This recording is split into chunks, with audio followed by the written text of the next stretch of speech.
Boa noite e bem-vindos. Nunca, como nestas eleições europeias, os partidos com menor dimensão tiveram tanta esperança em eleger representantes. Na Europa, muitos votos estão a deslocar-se para áreas políticas menos tradicionais, sobretudo para os extremos e principalmente para a extrema-direita.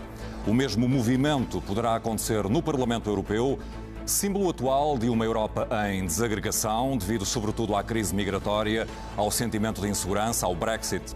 Nas eleições europeias, mais importantes de sempre, a expectativa está também na abstenção, que há 5 anos atingiu um recorde de 66%. E estes são alguns dos temas para o debate que junta 7 partidos e coligações. E porquê estes 7? Por decisão editorial, a SIC dá a voz aos cabeças de lista dos 4 movimentos que pela primeira vez se apresentam a umas eleições europeias. Paulo Sand, do Partido Aliança, Ricardo Arroja, do Iniciativa Liberal, André Ventura, da coligação Basta e Paulo Moraes, do Nós Cidadãos. E damos voz ainda aos cabeças de lista dos 3 partidos que obtiveram uma votação superior a 1% nas últimas eleições europeias. Rui Tavares, do LIVRE, Luís Judice, do PCTP-MRPP e Francisco Guerreiro, do PAN. Meus senhores, boa noite. Muito obrigado pela vossa presença. É um prazer receber-vos para este debate. A primeira pergunta é para todos. A ideia é sabermos o que trazem de novo ao debate, o que trazem de novo a estas eleições europeias e o que vos torna melhores do que os chamados partidos tradicionais. E eu começo por si, Rui Tavares. Diz, e vou citá-lo, que o LIVRE não tem uma diferença retórica, tem uma diferença real. Qual é? É verdade. O LIVRE teve, nas últimas eleições europeias, 2,2%. Ficámos a 2 décimas do limiar teórico de eleição. Dos partidos que participaram nessas eleições, dos que estão aqui, fomos o que ficámos mais perto de eleger. Numa campanha em que gastámos 15 mil euros, tivemos um cartaz, não houve um único debate como este. E agradeço Qual é o facto a diferença de estar aqui. real? Foi por essa diferença que nós tivemos esse bom resultado, é que o LIVRE tem uma visão da Europa. A visão da Europa como uma democracia à escala continental, como a maior democracia transnacional do mundo e a segunda maior democracia do mundo, só abaixo em termos de população da Índia. Uma democracia que, sendo à escala continental, pode falar cara a cara com o Sr. Trump, com o Sr. Putin, com o Sr. Xi Jinping, que se pode lançar no plano de reconversão, relançamento da economia europeia, a que chamamos o novo Pacto Verde, o Green New Deal, que com 500 mil milhões de euros por ano nos próximos 5 anos permitiria fazer a transição energética que precisamos, criar milhões de empregos na economia verde e fazer uma série de iniciativas públicas, de investimentos públicos, que detalharei mais à frente. A questão é, porquê é que tudo isso não resultou até agora? Os partidos dominantes no sistema parlamentar português, 3 deles, PS, PSD e CDS, minimizam ou até negam a existência de um déficit democrático europeu. Acham que há pouco a mudar. Bloco de Esquerda e PCP acham que se rasgassem os tratados ou se saíssem da União Europeia, sem nunca nos explicarem muito bem como, poderiam fazer muita coisa. Isto é funcionalmente o mesmo. O que dá asa a uma espécie de farsa sobre a Europa na política portuguesa, em que se discorda para a televisão ver, mas no fim do dia, como vimos durante esta legislatura, se aceita sempre o mesmo. Faz muita diferença um deputado que tenha o horizonte da construção de uma democracia europeia. A eurodeputada Ana Gomes, que vai agora encerrar uma carreira brilhante no Parlamento Europeu, disse que queria que eu fosse o ponta de lança dela no Parlamento Europeu. Portanto, conta com o apoio dela, é isso? Estas são palavras dela no último sábado. E serei não só a ponta de lança dela, mas de toda a gente que vive as mesmas causas. Do combate à criminalidade organizada, à evasão fiscal, à corrupção. Dessa forma, mas com uma Europa legitimada com os cidadãos, com os 92% que não querem sair da União Europeia, mas estão frustrados com a maneira como ela funciona, é possível fazer renascer a União Europeia. Vou alargar o debate. Francisco Guerreiro, do PAN. O que é que existe no PAN que não existe nos outros partidos? Olá, boa noite. Agradecer a oportunidade.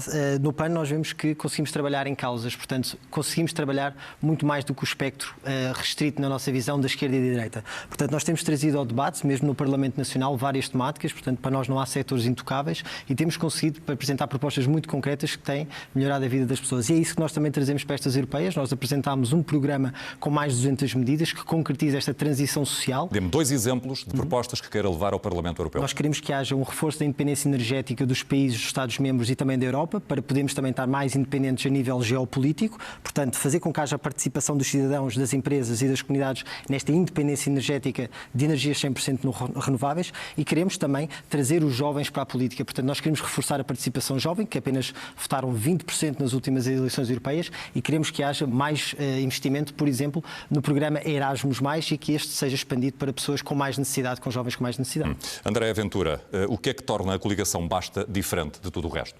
Boa noite, obrigado pela oportunidade também. Boa noite aos telespectadores. Bom, olha, é a capacidade de dizer coisas que os outros não dizem. Por exemplo? Olha, tivemos a ouvir o Rui Tavares, com muita atenção, que se orgulhou de ser o ponta de lança da Ana Gomes. Ele lá saberá se isso é um motivo de orgulho ou não. Eu não acho que fosse um grande motivo de orgulho, mas é a capacidade de dizer coisas que importam às pessoas. E o que é que importa às pessoas? Importa-vos pagar menos impostos e que a Europa também possa fazer por isso. Não é meter-se só onde não deve, também se pode meter onde diz respeito à vida dos cidadãos. Os impostos.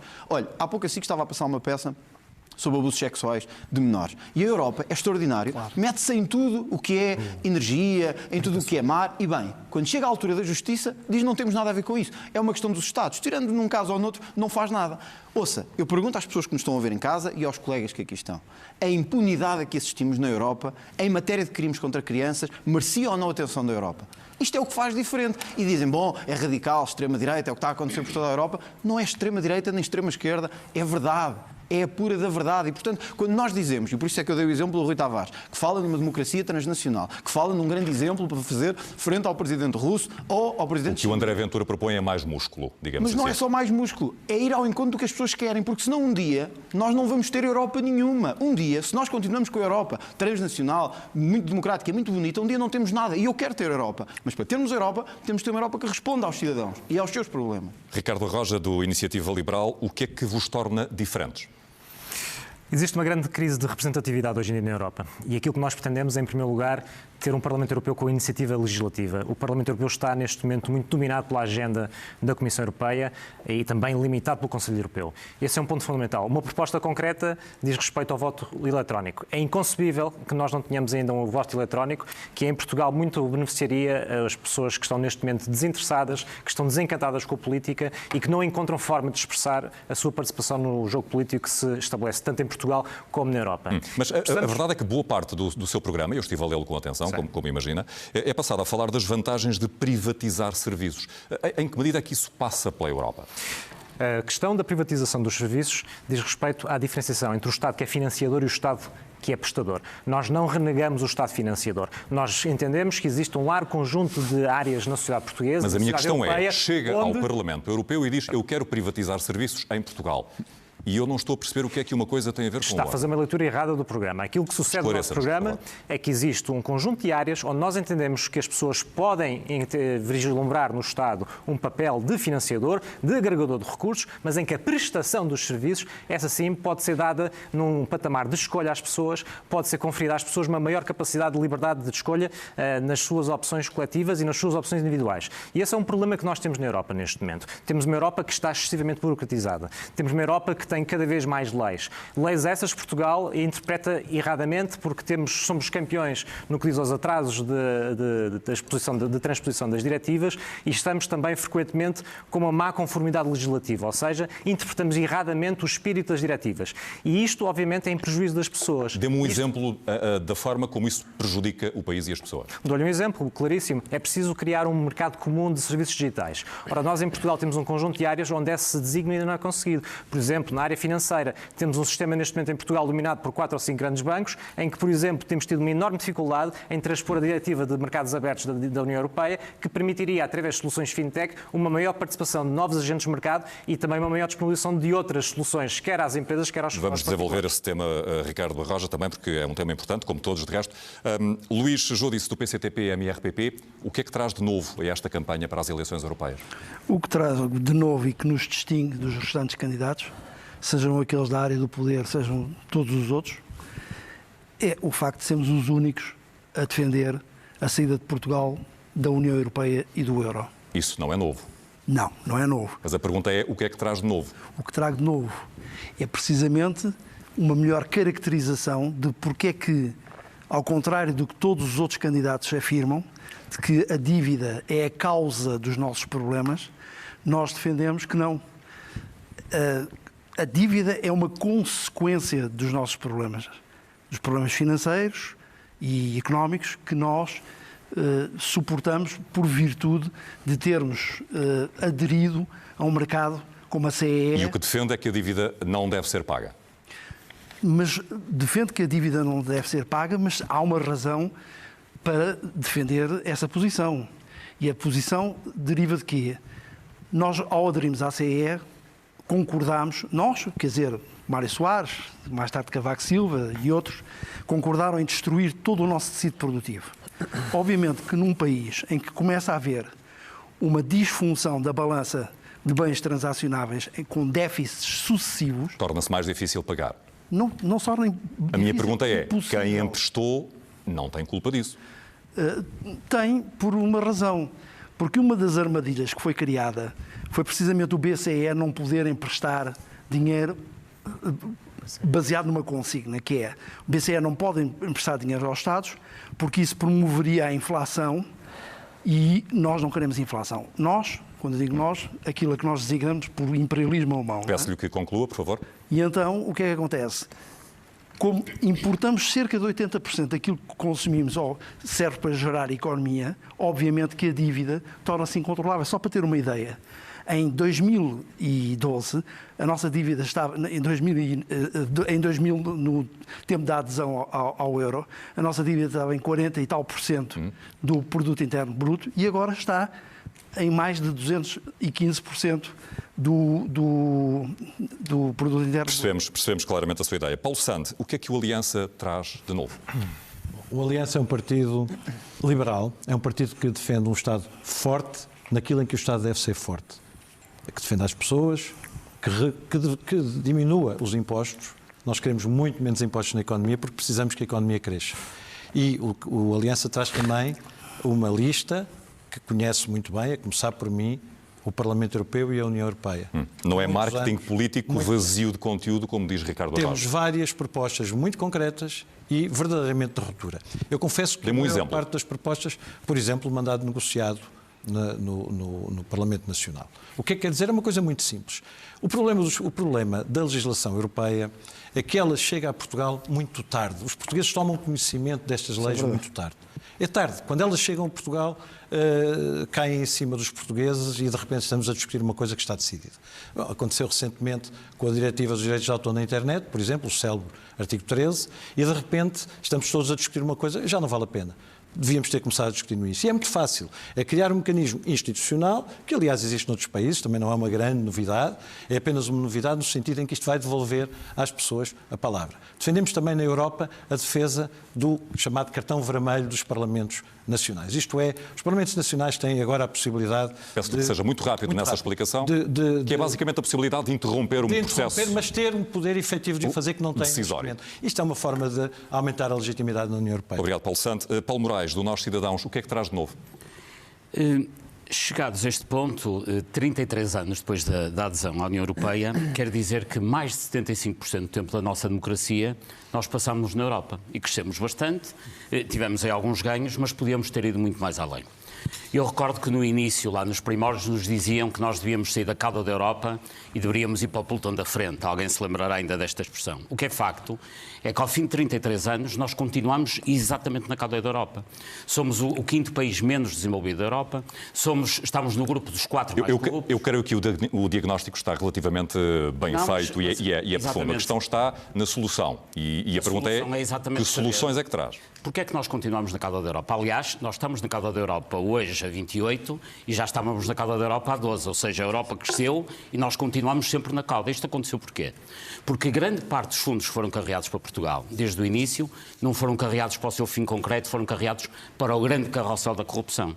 Desde os primórdios do Fundo Social Europeu, em que os escândalos de corrupção foram enormes, até bem recentemente nas parcerias público-privadas rodoviárias, e já sem falar da Ponte Vasco da Gama, enfim, todo um conjunto de casos de corrupção que levaram todos esses recursos. Portanto, nós nós precisamos de uma Europa que seja mais criteriosa e mais transparente na canalização de recursos para os países e, naturalmente, em particular para Portugal, que é o que mais me preocupa. Portanto, o combate à corrupção na canalização de recursos para os países, em particular para Portugal, é a sua principal ideia para a Europa. Concluímos esta primeira ronda pelos nossos convidados de debate e concluímos também este simultâneo com o Jornal da Noite da SIC. Terminamos aqui na SIC, continuamos na SIC Notícias. A quem nos acompanhou no Jornal da Noite, muito obrigado por nos terem acompanhado e boa noite. Na SIC Notícias continuamos o nosso debate, agora com um tema que é absolutamente fraturante e dos mais atuais em termos de União Europeia e que é a forma como os países estão a lidar com os imigrantes e os refugiados. Um problema que toca a todos. Quase todos os dias há barcos a entrar com refugiados, sobretudo em Itália, na Grécia, em Malta. A minha pergunta para todos é, imaginem que amanhã há um barco com refugiados que está perto da costa portuguesa e pede para entrar. Qual é a vossa decisão? André Ventura. Bom, nós temos sido muito claros disso. Nós não queremos fechar a Europa nem fazer desta uma Europa fortaleza. Mas há uma coisa que tem que ser dita. É que nós estamos verdadeiramente a ser completamente inúteis nesta defesa. Completamente inúteis. Olha, eu tenho aqui... Não sei se André Ventura, a decisão do barco entrar ou não entrar está na sua mão. Entra eu ou não entra. Dar este exemplo. Olha, um terrorista a receber subsídios de inserção. Está aqui. Foi publicado em Portugal. Um terrorista a receber subsídios de inserção. Com isto, nós não temos que deixar entrar nem sair. O que nós temos é que ter controle a sério. Não pode ser a bandalheira a que assistimos hoje, que é entra qualquer pessoa, de qualquer forma. Tivemos alguns ataques terroristas recentes de pessoas que não vinham documentadas e que se disse, bom, o que é que fazemos? Onde é que os deixamos? Mas consegue adivinhar quem está lá dentro? Não consigo adivinhar. O que sei é então a questão é, entra ou não entra? O que sei é, ou há controlos ou não entra. Porque se nós não temos controlos a sério, nós um dia vamos ter problemas muito sérios com a nossa segurança. Ou seja, nós não podemos simplesmente dizer assim, estas pessoas vêm de zonas de guerra e de zonas de muita dificuldade e vêm. E nós não podemos fechar a porta. Temos que conhecer a nossa história e aquilo que nós próprios passamos. Uma coisa é isso. Outra é dizer, entre quem quiser, nós não queremos saber, e andem por aí à vontade, e um dia se acontecer alguma coisa, ou em Paris, ou em Lisboa, ou em Madrid, nós cá estamos para resolver. Não. Nós temos que ter a capacidade de dizer aos nossos cidadãos que os vamos manter em segurança. Ouça, uma Europa que não mantém os cidadãos em segurança é uma Europa fraca. Já percebemos a sua ideia. A seu tempo. Rui Tavares, acha que a Europa tem lidado bem com esta questão dos refugiados? Não tem lidado bem e há maneira de lidar bem com esta questão. E qual é? Aliás, a Europa conhecia desde sempre, através de reinstalação de refugiados, que é a reinstalação que se faz com tempo, de forma ordeira, com tempo para fazer integração e para fazer precisamente essa identificação de quem é, por exemplo, criminoso de guerra ou terrorista e que não pode entrar, que só pode ser reinstalado para o Tribunal Internacional de Haia para ser julgado, e quem precisa, porque é criança ou mulher vítima de violência física ou sexual, vítima de tortura, ou tem, por exemplo, uma condição física que não pode ser tratada no campo de refugiado, para ser com tempo, acompanhada e integrada. Chama-se isto reinstalação. Foi o relatório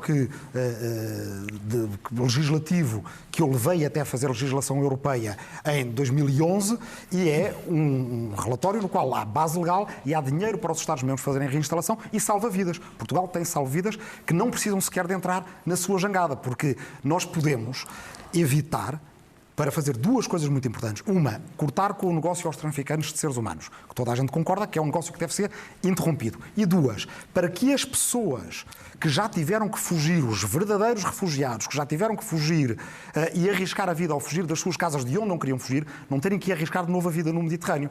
Há uma forma de fazer que é que nós conhecemos. Reinstalação, existiu desde sempre. Aqui há anos havia 200 mil refugiados por ano. 100 mil eram distribuídos para os Estados Unidos, a Europa precisava de fazer 80 mil e o problema dos refugiados prioritários resolvia-se. Caso não tenhamos essa hipótese, há uma hipótese de países em conjunto, fazendo uma adenda às Convenções de Genebra, instituírem um sistema que também já existia. Isso significa deixar entrar quase toda a gente? Não. Então. Significa deixar entrar os prioritários. Há categorias humanitárias para isto. Quais são, muito rapidamente para concluir? Já as disse. Mulheres e crianças vítimas de violência física e sexual, vítimas de tortura, pessoas que correm risco de vida no campo de refugiados, pessoas que têm condições físicas ou doenças que têm que ser tratadas num país terceiro. Alguns pessoas têm, Rui. Dos refugiados, é preciso que se diga, porque estas são os factos. Percebemos claramente a sua ideia. 98% dos refugiados, o que eles querem é regressar a casa. Alguns querem ficar no país fronteiriço ao país de onde saíram e só uma minoria dos 60 milhões de refugiados no mundo, só 200 mil, são os refugiados que nós precisamos de reinstalar. Francisco Guerreiro, vou passar a palavra. Rui Tavares, lamento imenso, cedeu claramente o seu tempo, vai ter mais tempo, não há certamente. problema, falaremos disso. Francisco Guerreiro, quem é que deve entrar? Devem entrar todos? Deve haver uma seleção? Qual é a posição do PAN? Aqui, obviamente, deve haver uma seleção mediante também o seu perfil. Portanto, temos de ter, obviamente, agências de segurança que fazem esse controle, mas nós não podemos, obviamente, separar este debate dos direitos humanos. Portanto, quando nós falamos em migrações, estamos a falar de direitos humanos. E o que nós vemos é que grande parte das migrações ou são climáticas, hoje em dia, ou são derivadas das políticas económicas que mesmo a União Europeia tem. Portanto, nós temos de ter atenção que só se consegue resolver esta temática, priorizando políticas económicas e sociais da União Europeia também com os países limítrofes, portanto tem que haver aqui uma aposta concreta em melhorar o tecido social e económico destes países. Temos que também ter independência energética. Ou seja, tentar que eles não tenham necessidade de sair. Sim, a questão é que eles estão a sair. Temos um problema com o qual é necessário lidar neste momento. E a minha pergunta para o PAN... Nós esse barco, com certeza. Claro. A minha pergunta para o PAN é como é que isso se faz? Quem é que entra? Como é que se decide? Não, lá está, o processo de integração tem que ser selecionado, mas tendencialmente todas as pessoas que entram na Europa vêm à procura de melhores condições. Mas há critérios de seleção? Tem que haver alguns critérios, nem que seja para conhecer o tipo de pessoas que entram, mas parece-me racional que esses critérios também já existem. Mas considera que têm entrado imigrantes a mais e refugiados a mais? Algum, ou não? até, especialmente em Portugal.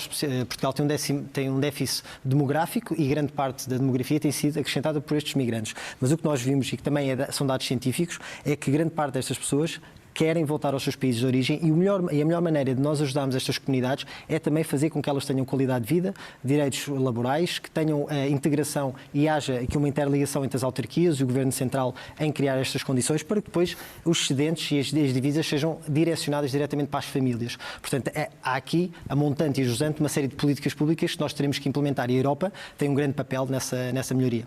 Luís Júdice, aceita este barco que está a pedir a Portugal para atracar ou não? A questão é que a pergunta está do avesso.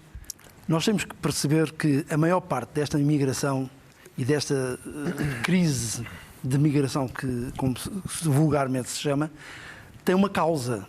E a causa é a agressão permanente a países como o Iraque, como a Síria, como o Iémen do Sul, como o Chad, como a República Centro-Africana. É isso que o senhor responde ao capitão do barco que está à entrada de Lisboa? O que eu respondo ao capitão do barco é outra coisa. Então o que é? O que eu respondo é que não é possível responder ao capitão do barco de forma adequada sem responder primeiro à outra pergunta. Isso é que eu digo, porque senão cria-se uma ilusão. Nós somos internacionalistas e somos solidários. Portanto, a nossa gênese indica-nos que temos que acolher os que fogem precisamente à agressão de que foram vítimas. Isso nós não temos dúvidas nenhuma. Portugal, Espanha, França, tudo. Nós é que fomos os agressores? Completamente. Muito bem. Sim, é um bom critério. Olha, Portugal agora também é agressor. Sim. Obviamente. Portanto, Luís Júdice, por si entram. Você está-se a candidatar por Portugal e Portugal é agressor destas pessoas. Obviamente que é agressor. Muito bem. E não tenho rigorosamente dúvidas acerca disso. Quando Portugal participa no Afeganistão, com tropas no Afeganistão, no Chad, na República Centro-Africana, o que é que está a fazer? A distribuir flores? Não sei. Manter a paz. Manter a paz de quem? A favor de quem? A favor de quem? De quem? A favor da União Europeia, a favor da paz e das pessoas que sofrem. A favor de cliques e interesses que nesses territórios existem. Isso sim. Agora, a defender os meninos e as meninas, seja do que for... Só para esclarecer este ponto, Luís Júdice, e sem prejuízo que debatam entre vós também, para esclarecer este ponto muito concreto, considera que têm entrado demasiados imigrantes e refugiados ou tem sido a medida certa? Não. Eu considero que tem havido grandes agressões e considero que nós estamos a ter um retorno. Eu creio que está respondida à pergunta. Vou avançar para o Paulo Santo, do Aliança. Imigrantes em fuga a essas agressões. Muito obrigado, Luís. Muito obrigado, Luís Júdice. Paulo Santo, acha que a Europa tem gerido bem esta crise humanitária e de admissão de refugiados? Já o barco entrava, Bento Rodrigues, já agora. Deixa-me dizer, há aqui uma grande confusão e o próprio Bento Rodrigues tem alimentado totalmente de propósito. Imigrantes e refugiados não é a mesma coisa. Nós estamos a discutir isto como se fosse a mesma coisa e temos claramente que separar isso. Claramente não são a mesma coisa e não creio que essa ideia tenha sido passada por alguma pergunta que eu tenha feito. Não, mas falou em imigrantes e em refugiados. Estamos aqui claramente a tratar dos refugiados. É esse o problema do barco. E depois, dentro dos refugiados, quem vem com eles, serão ou não serão, terão ou não terão direito a acolhimento, como disse o Rui Tavares, é uma outra questão. Esta questão da agressão, enfim, vamos lá ver. A Europa, obviamente, que tem as suas políticas, nomeadamente as suas políticas em termos de política externa, e intervém em muitos sítios. Tem que ter. 30 ações tem que ter. A Europa, é fundamental. Não, a União Europeia. A Europa é muito mais vasta. Não, é uma metonímia para a União Europeia, esta coisa das palavras. Mas só para lhe dizer, voltando à questão nós temos uma obrigação para com os refugiados. Temos uma obrigação. E temos que resolver o problema da sua chegada. Sobretudo em momentos... Mas a minha questão é, entram todos? Entram aqueles que têm direito a entrar. Já foi aqui explicado, não vou perder tempo com isso, porque já foi bem explicado, mas entrarão aqueles que têm direito a entrar de acordo com a lei internacional e com aquilo que a União Europeia que é uma união de acolhimento. Dito isto, deve-se evitar, e obviamente também é muito fácil, já agora dizer, enfim, estão os dois à minha direita, portanto eu tenho alguma dificuldade em separar, mas é muito fácil dizer que isto alimenta o terrorismo, etc. Não, esta é uma questão que tem que ser claramente separada. É verdade, alimenta o terrorismo. Tem que ser claramente separada, mas o terrorismo é limitado por muitas coisas.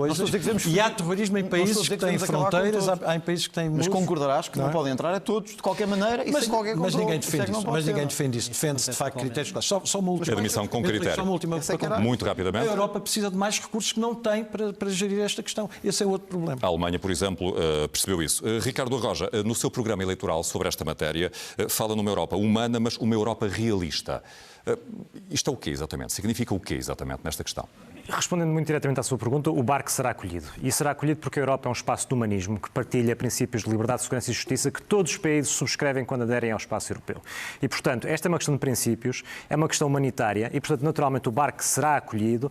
Agora, o barco será acolhido com a seguinte perspectiva. As pessoas que são acolhidas nesse barco têm que ser tratadas por agências da União Europeia com recursos do orçamento europeu. E esta é uma discussão que nós temos que ter, porque naturalmente aquilo que se assiste hoje em dia em termos de coordenação entre as políticas, as prioridades políticas e prioridades orçamentais que são detalhadas nos orçamentos da União Europeia estão absolutamente desconexas. E dou-lhe este exemplo em particular. O Fundo para o Asilo não representa pouco mais do que 1.000 milhões de euros. Todo o eixo de segurança e cidadania do orçamento europeu representa 4.000 milhões de euros. Mas, por exemplo, a PAC representa quase 60.000 milhões de euros. E, portanto, nós temos aqui uma total descoordenação entre as prioridades políticas da União Europeia e as prioridades orçamentais. E isto leva-me a outro ponto. Obviamente que estas pessoas têm que ser acolhidas, mas obviamente que estas pessoas estão, em primeiro lugar, a fugir uma realidade do seu país. Estão a fugir uma realidade de guerra, estão a fugir uma realidade de miséria. E quando há guerra e há miséria, as pessoas votam com os pés. E votar com os pés significa ir para um país, para uma zona onde as condições de vida possam ser melhores. E, portanto, boa parte da política europeia de desenvolvimento e cooperação internacional deve também passar por promover, de alguma forma, o desenvolvimento económico nestas regiões que são afetadas, nomeadamente, por exemplo, com a PAC, ver de que maneira é que programas como a PAC ajudam a tornar a situação nos países de origem destes refugiados mais difícil e não menos fácil. Isso já remete para a vertente externa da União Europeia, digamos assim. Paulo Moraes, para concluir esta ronda, já agora a sua resposta à pergunta, o barco entra ou não entra? O barco entra claramente se for um barco de refugiados. É que a confusão entre refugiados e imigrantes não é uma confusão nesta conversa, nem do Bento Rodrigues, é uma confusão introduzida pelos líderes europeus que andam nesta matéria como baratas tontas que confundem o assunto. Nem é o Bento Rodrigues, nem nós que o confundimos. E a confusão que a opinião pública tem sobre esta matéria deve acabar de uma vez por todas. E claramente, obviamente que os refugiados têm que ser recebidos, têm que ser bem tratados, acolhidos, bem alimentados, etc., nos termos das convenções internacionais nessa matéria. Mas o Paulo Moraes, no seu programa do Nós Cidadãos, fala apenas em defender os direitos humanos. Isto é vago. Quer concretizar-me esta ideia? Eu, quando falo dos direitos humanos, falo dos direitos humanos numa outra vertente, que é a defesa dos direitos humanos na União Europeia, que tem andado um pouco esquecida dessa matéria, nomeadamente no exercício da ligação. Eu achei que era sobre este assunto porque não vi mais nenhuma referência a este assunto. Não, mas os direitos humanos têm mais, no programa tem mais a ver com as relações algo próximas demais, do meu ponto de vista, que a União Europeia hoje tem com a China, com Angola, enfim, com países até da América Latina. Para concretizar a sua ideia. Mas indo aqui, os refugiados têm que ser claramente recebidos, tratados com dignidade e depois devolvidos aos seus países quando isso for possível. Uma questão, isto deve ser tratado a nível europeu. Uma questão completamente distinta é o problema da imigração, que é uma questão nacional. Há leis de imigração, como não poderia deixar de ser, que estão em vigor. As pessoas devem entrar em função das leis de imigração e, além disso, há o Acordo de Schengen que diz como é que os cidadãos podem circular dentro do espaço Schengen. Portanto, o que tinha que haver nesta matéria era acabar com a confusão, cumprir as regras internacionais em matéria de tratamento de refugiados refugiados e tratar a imigração como um assunto distinto, que é efetivamente distinto e tem sido contaminado porque a opinião pública, nomeadamente uma certa esquerda com ar moderno, quer confundir isto, no fundo dando a ideia a todos os refugiados que podem passar a ser imigrantes, quando são realidades completamente diferentes. Um refugiado, seja refugiado ambiental, seja refugiado de guerra, tem que ser tratado como tal, como tem sido tratado desde pós-guerra, felizmente, Paulo Moraes, porque o André Ventura tem menos tempo nesta conversa, vou dar-lhe a possibilidade de rebater uma ideia que queria rebater há instantes sobre esta matéria que tinha sido veiculada pelo Rui Tavares. Não, apenas dizer isto. A que está em causa não é, e nós temos tido a observação direta, não é preciso muito, aliás, o que se tem passado na Alemanha, na Áustria, em Itália, é o exemplo de que as coisas não estão a funcionar. E não é porque ninguém confundiu nada, é porque não estão a funcionar. Portanto, nós não podemos dizer às pessoas assim, bom, temos que fazer uma retransferência ou uma recolocação, ou temos que ter políticas ponderadas. Isso para as pessoas é zero. É zero. As pessoas querem saber que critérios é que vamos ter para entrarem. É verdade que temos convenções e é verdade que temos leis, mas vamos lá ver, não está a funcionar.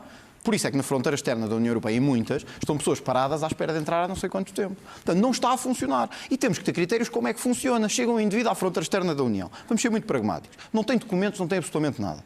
E diz, eu vim do Iraque. Mas nós não sabemos se ele veio do Iraque, se veio da Birmânia, se veio de um sítio qualquer. Portanto, nós temos que controlar. E tem que haver controle efetivo. É muito fácil.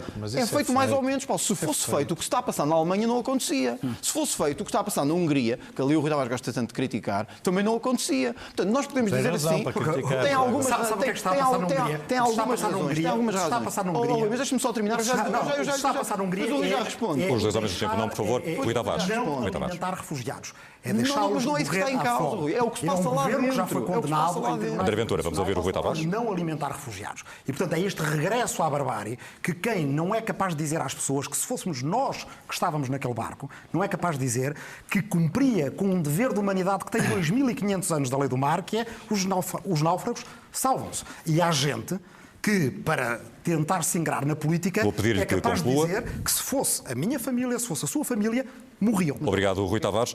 Francisco, André Ventura, muito obrigado.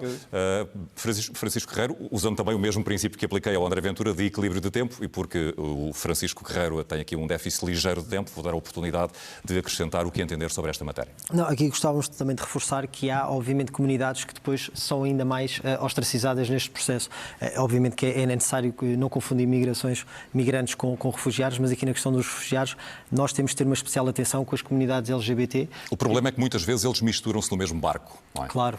Sim, exatamente, mas tem que haver um processo depois de seleção no sentido em que existem agências sociais que depois monitorizam este tipo de pessoas e tem que haver um acompanhamento, tem que haver um acompanhamento psicológico também destas pessoas. E nós temos também bastante preocupação com as comunidades LGBT que chegam também já com o estigma nos seus países, que chegam depois destas migrações que muitas vezes arriscam a vida, também que chegam ao espaço europeu, terão que ter um acompanhamento obviamente especial. Muito obrigado, Francisco Guerreiro.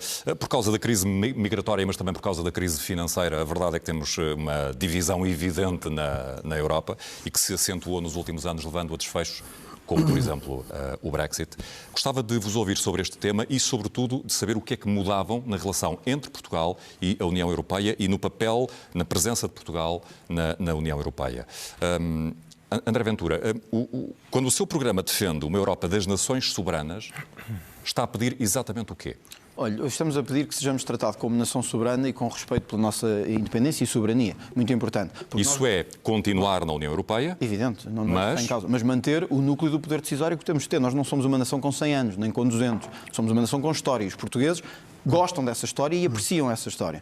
Mas o nosso ponto vai até mais longe. O que nós não podemos continuar a ter é uma Europa de tratamentos desiguais, em que quando estamos a falar de déficit, por exemplo, França tem um tratamento e os países do Sul têm outro. Então podemos considerar isso uma meia saída da União Europeia? Não há aqui nenhuma meia saída. Há só um respeito por aquilo que é a integridade de Portugal como país. É apenas isso. E eu acho que se perguntássemos às pessoas, uma grande maioria acharia que Portugal não pode deixar de existir como Portugal, nem como disse alguém de um espectro político do sistema, de que Portugal um dia será uma região da Europa. Eu acho que ninguém quer isso. E, portanto, uma Europa de nações é uma Europa que respeita essa individualidade. Mas é, ao mesmo tempo, uma Europa, uma União Europeia, que respeita a igualdade entre as nações e não uma Europa em que trata uns de uma forma e outros de outra. Mas como é que faz? Chega lá, é eleito deputado ao Parlamento Europeu e como é que desencadeia esse processo de recuperar a autonomia nesta fase? Mas ou de recuperar ou de não perder, porque o que pode acontecer é perdermos a um ritmo muito acelerado. Já perdeu tudo? Não perdemos tudo. Isso é alguma conversa que quer sair... André Ventura, foque-se na minha questão, por favor. Ou não perder, ou reganhar, mas sobretudo não perder, porque o que está em cima da mesa muitas vezes pode acontecer para um caminho de um federalismo que eu acho que a maioria dos portugueses não quer neste momento. Mas acima de tudo, só para que esta ideia fique clara, mesmo para concluir, o que nós não aceitamos é que Portugal seja tratado como um parente pobre da União Europeia. Isso é que não pode acontecer. Ricardo Roja diz que é um europeísta diferente. Diferente em quê? Nesta matéria? Eu acho que a União Europeia tem que ser, sobretudo, um espaço de oportunidade e num espaço onde as pessoas possam livremente circular. E na Europa, neste momento, verificamos que continuam a existir profissões que não são devidamente reconhecidas na Europa, profissões onde existem francas barreiras. Dou-lhe alguns exemplos. Existem neste momento na Europa cerca de mais de 300 profissões reguladas. Só categorias diferentes de engenheiros civis há 99. Existe, neste momento, a necessidade de quebrar estas barreiras para que as pessoas possam livremente circular e possam servir qual é a relação que isso como um espaço de oportunidade económica. O que eu não estou a perceber é qual é a relação que isso tem com a desagregação europeia em curso. Os motivos são diferentes em cada país. A questão do ceticismo do Reino Unido em relação à Europa é diferente de algum ceticismo que nós ocasionalmente vamos ver em Portugal. Eu gostava que falássemos da União Europeia. Certo.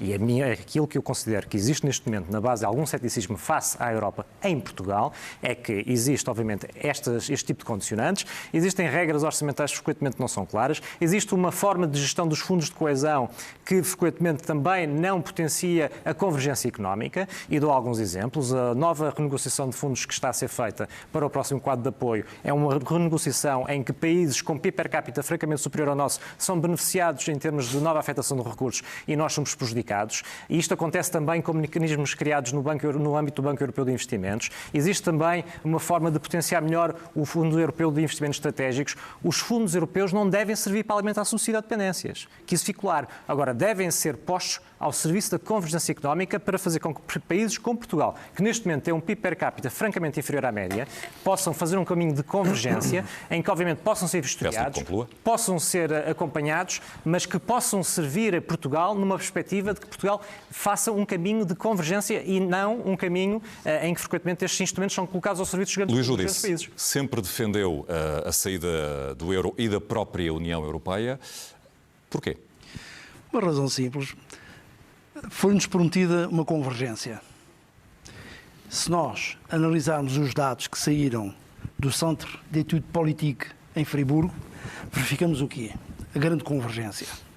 Portugal viu diminuir a sua riqueza no PIB em 424 mil milhões de euros no período que o euro leva, 20 anos. Só em 2017 Portugal perdeu qualquer coisa como 56 mil milhões de euros. Agora veja-se o contraste com a Alemanha.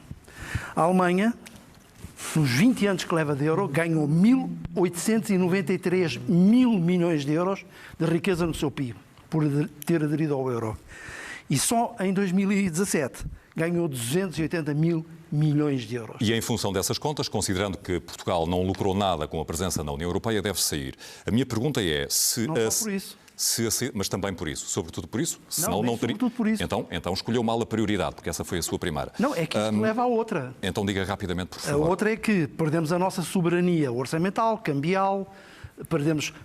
Fala-se tanto em que se quer reganhar a soberania, sem se perceber que soberania não existe se não houver moeda. País sem moeda. Deixe-me falar justamente da questão da moeda. Deixe-me falar justamente da questão da moeda, porque defende a saída do euro, mas há muitos especialistas que alertam para o facto de, saindo da moeda única, Portugal continuar com a mesma dívida e com uma moeda que vale muito menos. Não interessa. O Estado e as famílias. O que é que responde? A resposta que eu dou é aos defensores de que devemos manter na Europa e no euro para não termos inflação.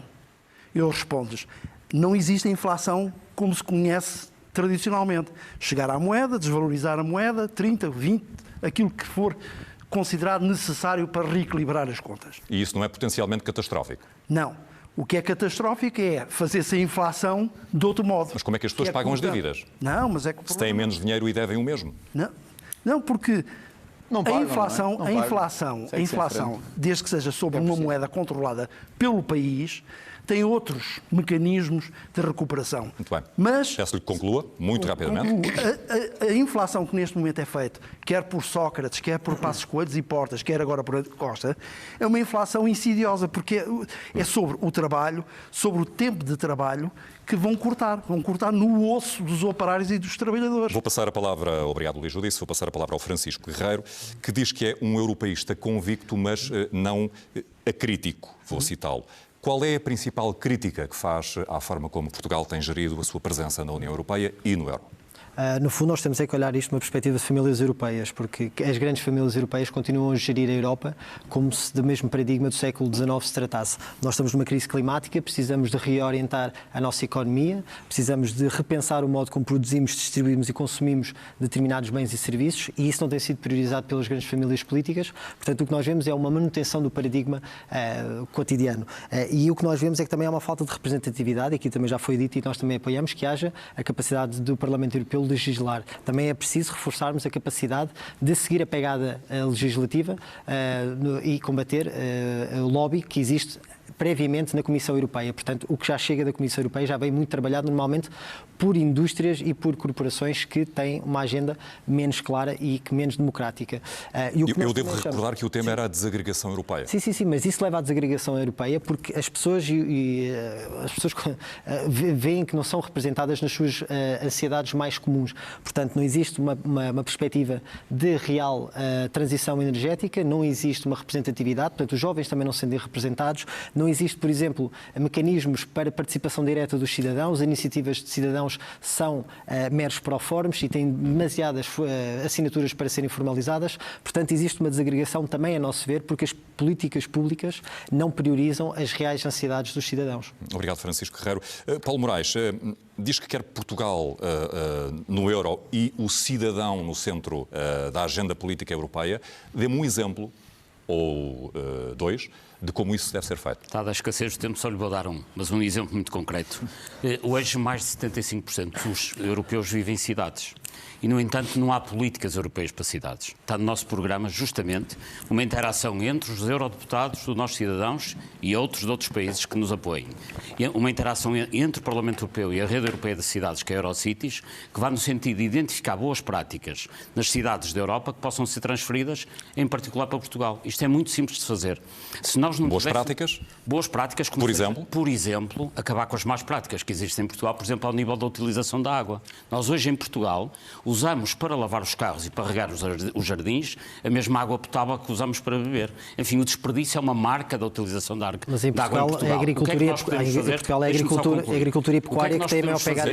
É curioso estar a reclamar uma bandeira que é tradicionalmente do PAN. É tradicional, mas são 20% apenas do consumo em Portugal. A pecuária, só para acrescentar, a pecuária e a agricultura são cerca de 70% da pegada hídrica. Mas deixe-me só concluir. Numa relação entre o Parlamento Europeu, os deputados dos nossos cidadãos e as Eurocities, que é a maior rede europeia de cidades, que aliás já fui vice-presidente em tempos, nós podemos identificar boas práticas, transferi-las para Portugal e vice-versa. Podemos levar para a Europa boas práticas que existem em Portugal.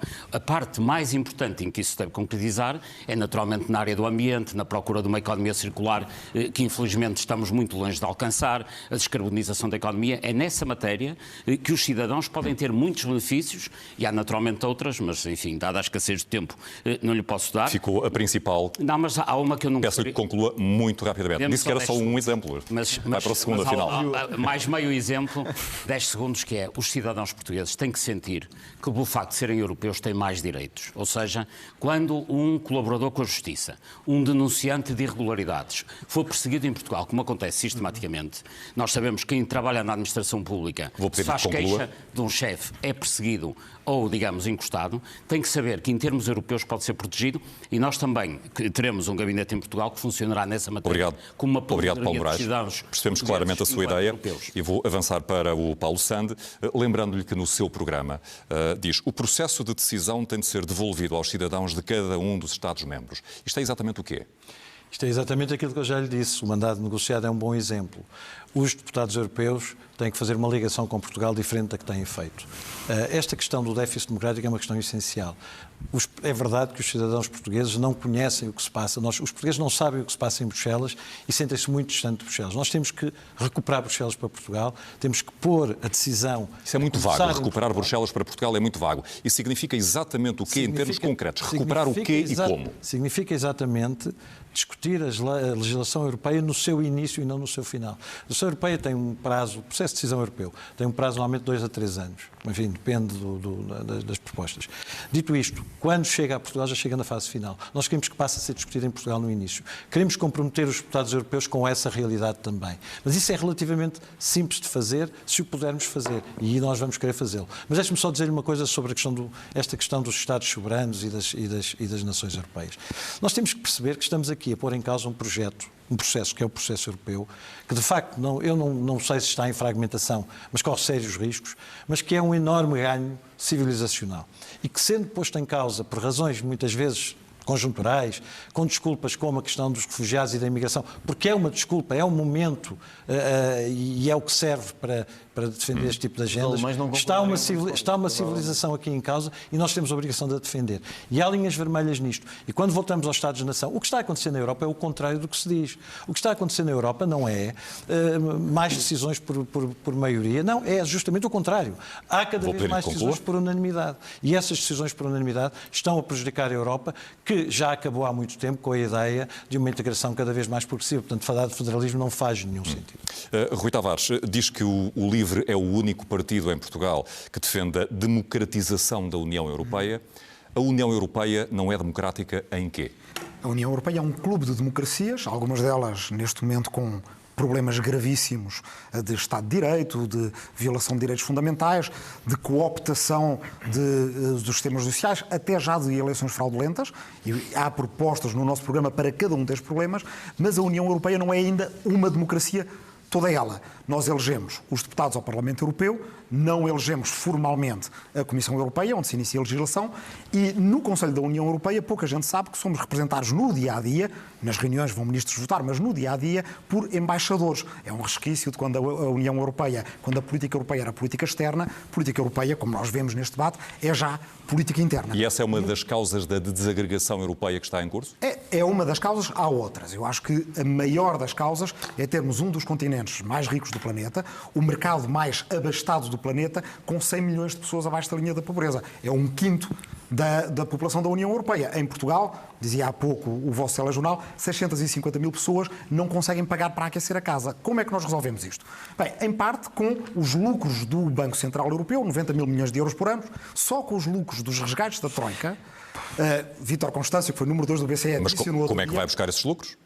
É que esses lucros eram lucros não esperados. Lembra-se quando a Alemanha, a Holanda, a Finlândia participaram no resgate da Troika, o grande medo dos eleitorais desses países era que desse prejuízo, era que fosse dinheiro a fundo perdido.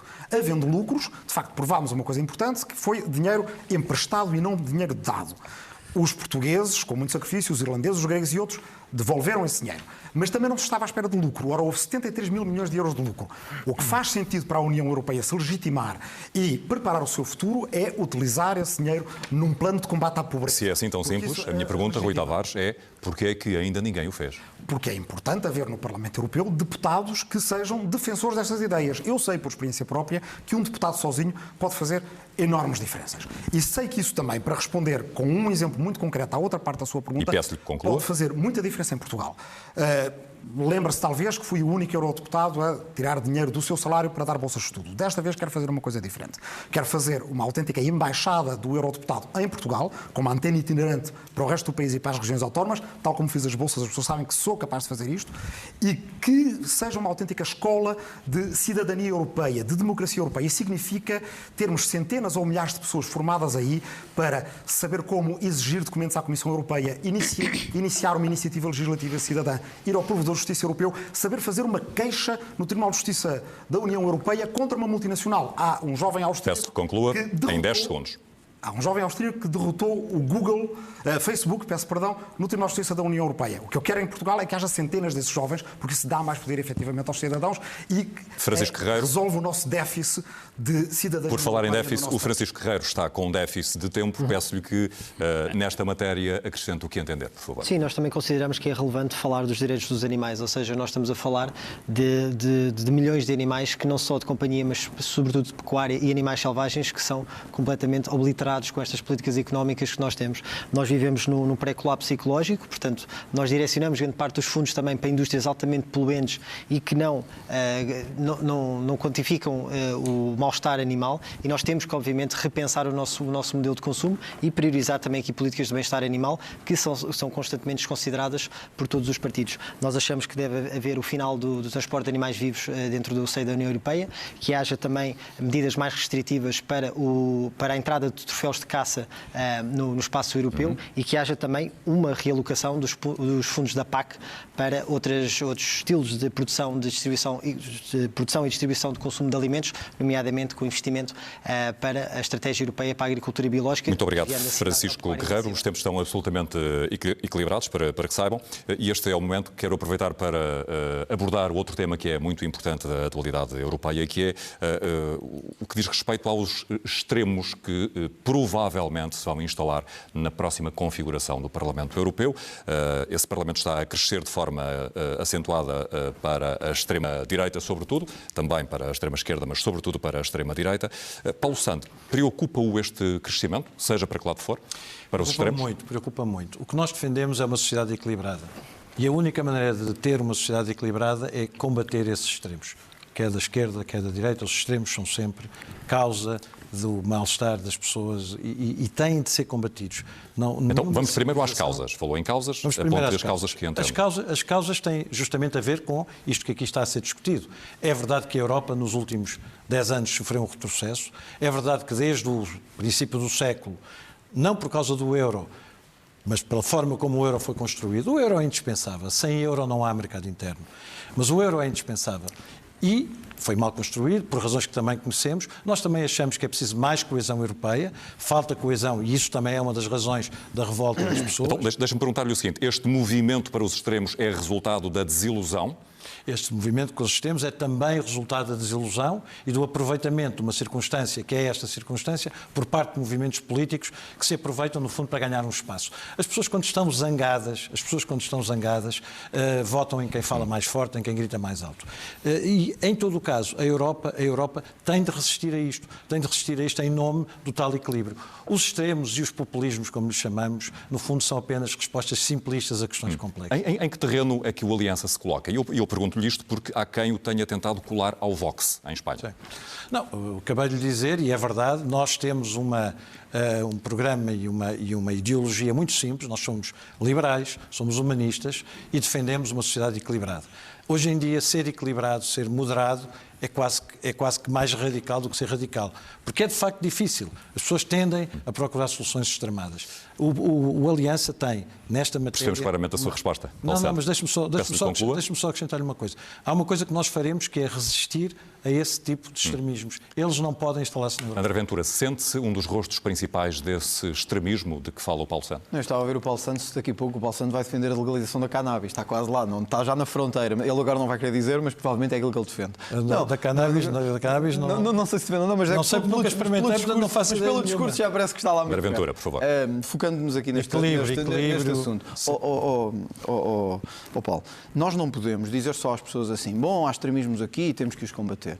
Extremismos há, mas há extremismos porque as pessoas estão desconfiadas e descontentes. Sabe porque é que há extremismos? Porque hoje trabalhamos meio ano para pagar impostos.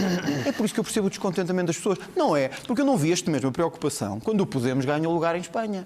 E o Podemos disse ainda há pouco tempo que agora já se come 3 vezes na Venezuela. Mas as vossas soluções não levam lá de E aí não vi ninguém muito chateado. Aí até vi pessoas a aplaudir o Podemos e a dizer temos aqui um... Então, mas para sabermos exatamente do que estamos a falar, André Ventura, deixe-me fazer-lhe a pergunta de forma clara e direta, como é habitual, creio eu. Sente-se o rosto da extrema-direita portuguesa? Não, eu não me sinto o rosto da extrema-direita, nem isso me preocupa muito, sabe? Eu preocupo muito, disse-o desde o momento que iniciei este projeto e que tem junto e aproximado cada vez mais portugueses, a mim o que me importa não é que digam que eu sou de extrema-direita, porque isso para as pessoas vale absolutamente zero. Quando eu digo às pessoas que ou temos justiça ou não temos nada, as pessoas percebem. É que o primeiro partido que se afirma de extrema-direita em Portugal diz que o senhor copiou as ideias. Mas você pode dizer o que quiser, o CDS também diz que nunca vai fazer acordos comigo, o PSD também diz que não. Estão distintas para isso. A mim o que me preocupa é o que os portugueses sentem todos os dias na rua e sabe o que é que sentem? Que pagam impostos a mais, que vivem num clima de impunidade total, em que a justiça não funciona e que vivem num clima em que esta tal Europa, que é a tal democracia supranacional, lhes dá uma mão cheia de nada. Eu há pouco dizia-lhe, porque é que a Europa quer ter mão em tudo e não tem naquilo que importa verdadeiramente? Olha, por exemplo, em impostos, em vez de estar preocupada em trazer novos impostos europeus, devia estar preocupada era em criar um nível mínimo para os impostos de todos os países da União Europeia. Se calhar devia fazer isso. Se calhar, em vez de estar... Igual para todos? Não, mais baixo para todos, mais baixo para todos. Porque nós hoje temos em Portugal, como noutros países, mais baixo, Paulo. Sabe porquê? Porque para um pequeno empresário hoje custa-lhe muito pagar estes impostos em Portugal. E custa-me muito ver que há candidatos aqui que apregoam menos burocracia na União Europeia, quando todos sabemos que os pequenos e médios empresários vivem no inferno de burocracia, e o que é que defendem? Mais burocracia. É que a Europa mais burocracia. Percebemos esse ponto dos impostos? Vou só terminar. Ou nós temos uma Europa que funciona também nesta área, ou um dia não é só a Inglaterra, a Holanda, um dia todos querem... Deixe-me perguntar-lhe... O André quer uma Europa mais interventiva. Deixe-me perguntar-lhe se sente que defende uma política racista ou xenófoba. Não sinto. Sabe o que é que eu sinto? Eu tenho vivido... Mesmo quando diz que os fluxos migratórios ameaçam a civilização ocidental. Claro. Olha, a prova disso tem sido os constantes ataques terroristas... Mas não considera que esta afirmação seja racista ou xenófoba? Acho que é até ponderada. E deixa-me dizer porque a comunidade cigana, por exemplo, não concorda que eu sei não que a seja comunidade racista ou cigana xenófoba. não concorda, mas olha, eu vou continuar a defender aquilo que sempre defendi. Sabe porquê? Porque eu tive esta experiência em Loures, enquanto vereador, mas também no país todo. Que é, a questão não é se é a comunidade cigana ou se é outra comunidade qualquer. É que sabe o que é que os portugueses não toleram? Não toleram que a 1 quilómetro haja uma comunidade, seja ela qual for, que viva de subsídios e que eles tenham que trabalhar todos os meses para pagar a eletricidade e a casa, quando outros a 1 quilómetro não pagam nem casa nem eletricidade. É isso que eu defendo. Isto é racismo? Isto é extrema-direita? Se isto é racismo, demagogia, extrema-direita, então cataloguem-no assim. Agora, eu não vou deixar de defender que há em Portugal, como em toda a Europa, comunidades que vivem de subsídios. E eu não gosto que aqueles que trabalham e pagam impostos vivam ao lado disso. Percebemos a sua ideia, André Ventura, muito obrigado. Ricardo Roja, a onda extremista que vai configurar o próximo Parlamento Europeu, provavelmente, é aquilo que se prevê, preocupa-o de que forma? Se é que o preocupa? Preocupa porque é um risco à coesão da Europa. Evidentemente, quando temos extremismos, os consensos tornam-se mais difíceis de se construir e perde-se um sentido de rumo. Eu creio que para nós corrigirmos a trajetória de algum descontentamento que temos na Europa, neste momento temos que claramente discutir a afetação orçamental que a Europa tem, porque só após essa discussão é que nós conseguiremos reduzir os impostos e eliminar a presença do Estado. Eu noto que todas as suas respostas vão dar à questão orçamental. Certo, é natural, porque nós temos que ver as prioridades políticas e ver com que dinheiro é que elas se pagam, porque eu vejo muita conversa, mas se nós não tivermos uma correta correspondência entre prioridades e recursos, não vamos conseguir fazer política alguma, só vamos fazer conversa e demagogia. E, portanto, aquilo que é necessário é olhar para o Orçamento Europeu. O Orçamento Europeu, por exemplo, neste momento, para programas que as pessoas valorizam na Europa, por exemplo, o Erasmus, configura ou concede cerca de 2.500 milhões de euros por ano. Para o eixo da cidadania e segurança, 4 mil milhões de euros por ano. Para a PAC, 60 mil milhões de euros por ano. Falamos muito de alterações climáticas e de necessidade de combater os gases de estufa. Pois sabe que a Europa, todos os anos, o conjunto de Estados europeus concedem 50 mil milhões de subsídios a energias fósseis. E só dos cofres da União Europeia, do orçamento comunitário, vem quase 4 mil milhões de euros. E, portanto, são estas contradições que, enquanto nós não formos capazes de endereçar e de corrigir, vão fomentar as divisões, vão fomentar uma falsa e uma má alocação de recursos e, naturalmente, vão fomentar também a impossibilidade de reduzir os impostos, porque é evidente que eu concordo que os impostos têm que ser reduzidos. Aliás, tem que ser, e só com a redução da presença do Estado... Aliás, é a principal bandeira do seu programa, a redução da carga fiscal. Só com a redução do peso do Estado, com a redução da burocracia, com a eliminação de barreiras que inviabilizam a convergência económica e, obviamente, com uma correta reafetação de recursos, é que teremos possibilidade de devolver poder de decisão às pessoas e isso significa devolver a capacidade orçamental às famílias, às empresas e não termos a União Europeia, que frequentemente é um servidor de recursos. E dou-lhe outro exemplo, só para terminar. Falávamos do Parlamento Europeu. O Parlamento Europeu tem um orçamento de 2 mil milhões de euros. Sabe quanto é que tem a Comissão Europeia? 3.500 milhões de euros. Onde é que está o foco, o centro nevrálgico da democracia na Europa? Está no Parlamento, penso eu, não está na Comissão Europeia. E, portanto, Rui Tavares. É só contradições. Vou passar a palavra ao Rui Tavares, perguntando-lhe se, quando diz que a democracia europeia está doente, é a isto que se refere também.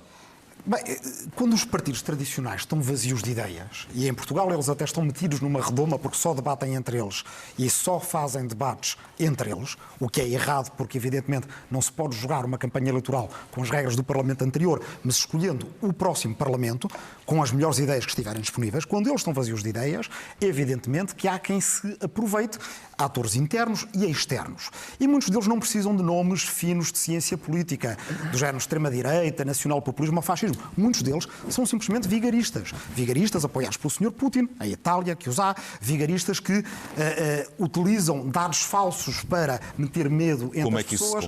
Como é que isso se combate? Considerando que é uma ameaça, como está a considerar, como é que isso se combate? A boa notícia é que, na verdade, não é a família política que mais cresce na Europa. Sabe qual é a família política que mais cresce na Europa? É a família da esquerda verde pró-europeia e anti-austeritária. Sabe quanto é que cresceu nas eleições locais britânicas, ainda aqui há uns dias? 550%.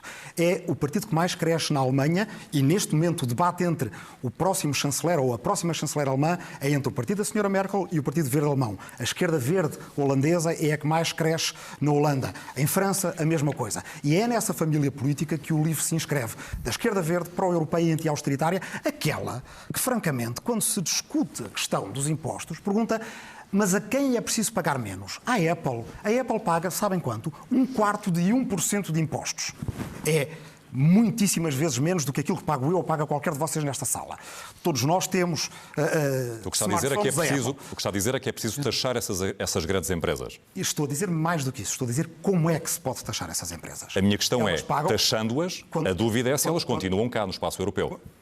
Elas não podem ignorar um mercado de 500 milhões de consumidores. Só há 3 grandes potências regulatórias no mundo, são os Estados Unidos. Podem ir produzir para o outro lado, ou não? Não, mas aquilo de que eu estou a falar é o Bento, quando utiliza o seu smartphone e compra uma aplicação, compra em Portugal, para utilizar em Portugal, é um cidadão português. Sabe onde é que os impostos são pagos? Na Irlanda. Ora, como é que é possível acabar com... Como é que é... É que no caso do IVA não é assim. O caso do IVA dos serviços digitais, o IVA é cobrado à taxa do país do consumidor. O IVA é local, não confundas as coisas. Estou a falar de IRC, uma fração de 1%, chegou ao ponto da Comissão Europeia... Para concluir, Rui Tavares. ...à Irlanda, que tinha que receber mais de 10 mil milhões de euros. É só o orçamento inteiro do nosso Serviço Nacional de Saúde que a Irlanda não queria receber porque tem o seu negócio de favor com a Irlanda. Rui Tavares, percebemos a sua ideia. Portugal quer. Vou pedir que conclua em 10 segundos. Itália quer e 9 países europeus podem iniciar uma coisa que se chama uma cooperação reforçada e pedir à Comissão Europeia que faça essa cobrança de impostos sistematicamente, tal como ela já fez ad hoc para a Irlanda. Francisco Guerreiro, teme que a desagregação europeia resulte deste movimento que está a acontecer na Europa, ou isso parece-lhe fora de questão, esta desintegração europeia crescente? Não. Que a consequência seja a absoluta ruptura? Sim. Não, é um perigo real, portanto, e nós temos que combatê-lo com políticas integradas. Por exemplo? O que o PAN tem feito é conjecturar sempre políticas integradas que tenham em consideração não só uma gestão racional dos recursos públicos, mas também o seu impacto nos ecossistemas e na vida de todos os restantes seres. E de que forma é que o PAN pode contribuir? Nós temos contribuído no Plano Nacional com várias propostas a este nível e o que também queremos fazer a nível internacional, mas nós não podemos deixar aqui o foco que o grande motor de desenvolvimento e transição terá que ser o combate às alterações climáticas. Nós temos cerca de 10 anos com o cronómetro a contar rapidamente e as emissões continuam a subir para fazer uma transição da economia carbonizada para uma economia descarbonizada. Temos, obviamente, que cortar também com os investimentos do Banco Central Europeu em indústrias fósseis, temos que ter uma estratégia europeia para a ferrovia, temos que ter um plano também para a preservação dos solos. Quer, não é? Não. E é isso, é a falta destas visões integradas que nós achamos que deve ser priorizado o debate público. Investir na ferrovia não é o que toda a gente quer? Não, mas uma visão integrada na Europa para a ferrovia. É diferente de termos planos nacionais para a ferrovia. Mas já. Não existe concretizada, não existe. Até porque depois temos bitolas diferentes. E a questão é nós também... Pois não é diferente, é fundamental. Não, em Portugal mas a questão é também alocarmos os fundos corretos à correta produção, distribuição e consumo de alimentos. É impensável que nós tenhamos uma política de integração de coesão territorial e social que não aloque os dinheiros da PAC para a estratégia da agricultura biológica. Nós temos uma desertificação e um abandono dos campos no interior de Portugal e as políticas que têm sido aplicadas é o investimento massivo em agropecuária intensiva, em monoculturas intensivas de olivais, a destruição da costa vicentina com com produções também intensivas e temos a constante destruição do nosso ordenamento de território, também com investimento em ordenamento territorial de monoculturas de eucalipto. Portanto, se nós não alocarmos este dinheiro público para reais transições, e neste caso estamos a falar de uma transição energética e do modo como produzimos e distribuímos e consumimos bens, nós teremos uma Europa cada vez mais agregada e desigual. Estamos com uma hora de debate, estamos a entrar na reta final. Sim, o tempo passa depressa. Proponho que falemos da abstenção, por um lado, e dos meios de campanha que cada um dos senhores tem para a campanha que vai começar. Como sabem, o grande vencedor das eleições europeias tem sido, cronicamente, a abstenção, que se situa na casa dos 66%. Os senhores dizem que a culpa é dos partidos tradicionais e, portanto, eu calculo que concordem com a ideia de que têm ainda mais responsabilidade no combate à abstenção. A questão é o que é que trazem e que ideias e que meios é que trazem para combater a abstenção. Rui Tavares, não é a primeira vez que concorre. Por que é que acha que desta vez vai chamar mais pessoas? Bem, porque as ideias são claras, porque as ideias são cada vez mais conhecidas e porque aquilo que nós pronunciávamos que viria a ser a crise europeia, caso não se agisse, se está a concretizar. E em Portugal, pior ainda, nós olhamos, por exemplo, para um país que eu há pouco dei como mau exemplo pela concorrência desleal que faz em termos de impostos, a Irlanda. A Irlanda tem um intensíssimo debate europeu. É um país que tem metade da população de Portugal, periférico como Portugal é, no entanto, vejam a importância que ela tem no debate do Brexit. A Irlanda é o país mais importante da Europa no debate do Brexit e sabe impor as suas posições. Porquê é que isso acontece? Porque quando o governo irlandês vai a uma cimeira e diz esta é a posição da Irlanda, os outros governos interpretam é a posição da sociedade irlandesa porque sabem que o tema foi debatido. Quando um governo de um país que não tem debate europeu, pode ser Portugal, pode ser outros países da Europa que têm fracos debates europeus, chega lá e diz o mesmo, os outros governos interpretam esta é a posição do governo, pode ser mudada com um cargo, com uma concessão aqui ou acolá. Portugal está enfraquecido por esse falhanço das nossas elites institucionais e políticas que é a abstenção. Nunca tivemos grandes taxas de participação nas eleições europeias, nem sequer quando tínhamos acabado de entrar. E acha que isso vai mudar? Acho que com os partidos que temos a legislar para si mesmo em termos de financiamentos, com campanhas de saturação visual do espaço público que gastam milhões de euros, não. Com ideias, uma campanha de 10 mil euros que é que nós temos, com o maior rácio nas últimas eleições de eurogasto por votação na urna, pode mudar, porque quando eu vou a debates europeus e fico depois para falar com os jovens no fim do debate, peço-lhe que conclua. O que eu vejo é que eles estão fartos da discussão de se a União Europeia vai sobreviver ou não. Eles querem que se lhes diga vai ter mesmo de concluir, Rui Tavares? A União Europeia pode, nas alterações climáticas, como o novo Pacto Verde ou na regulação da globalização, resolver... Obrigado, Rui Tavares. Eu vou aqui, por uma questão de justiça, voltar ao tema anterior, porque há duas pessoas que não questionei sobre a questão do discurso mais extremista, e vou começar pelo Luís Judice, voltando, obviamente, depois à questão da abstenção e dos meios de campanha. E a pergunta para si, Luís Judice, ainda sobre esta questão do extremismo na União Europeia, é se o discurso mais musculado, mais do é preciso sair da Europa, é preciso abandonar o euro, se este discurso está a trazer resultados e a atrair eleitores na Europa, porque é que isso não está a acontecer no caso do seu partido? Bem, é preciso recordar que Hitler surgiu precisamente numa altura em que se discutia a dívida. Ou seja, caso onde falha o pão, geralmente dá este resultado, que os extremismos, os tais movimentos fascistas, xenófobos, racistas, possam ser como o fogo que se ateia a uma pradaria seca, não é? Porque de esquerda não há nada disso, não é? De esquerda não. É tudo bom. André Ventura, por favor. Tudo bons rapazes. O que acontece é exatamente isto. Como é que é possível não se imaginar que este extremismo de que falamos existiria quando somos confrontados com 113 milhões de pobres na Europa e 62 milhões à beira da pobreza?